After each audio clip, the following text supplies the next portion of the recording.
It's a difficult part of life that can be hard to accept. Losing someone that's close to you. But there are things you can do to help you and your loved ones cope. You'll find some great tips for remembering your loved one.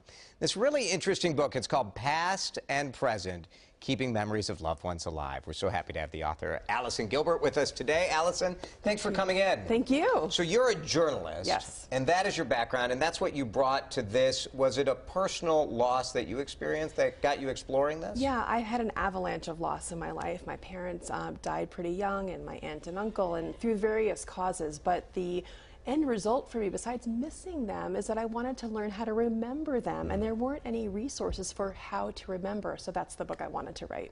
And you brought some ideas, suggestions of how to remember loved ones, including this quilt that helps you remember your dad. Yeah, so my dad was a businessman, and he wore ties to work every single day, and then if we went out to dinner, he would still be wearing his tie, or we went out to the theater, and so this quilt is all made from my dad's ties, and so when I look at this quilt and I look at it with my children, I can remember certain times that we wore, or he wore the tie, but there might be a tie that you pick out that you're like, oh, I remember when we did this. And it makes my dad a little bit more tangible to my children because they don't remember him.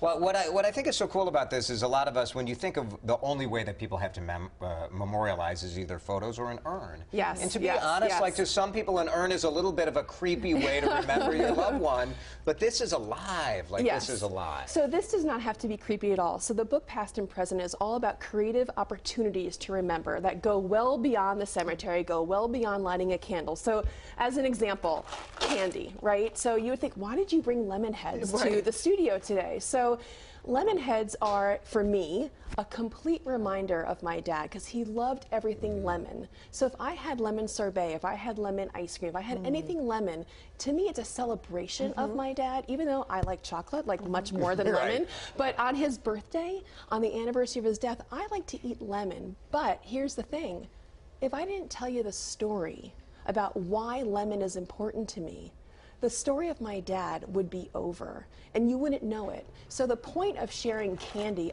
it could be small. Any opportunity is a ripe opportunity to share a memory, which I think is really important to do. And that's so great because sometimes birthdays, it can be such a sad day, but this is a way to celebrate that person's life. Yes, for sure. Thank you so much for coming in. We've run out of time, and for bringing this idea. Well, you have a chance to meet up with Allison Gilbert this weekend. Tomorrow she'll be speaking at the Barnes & Noble in Edina at 1 p.m.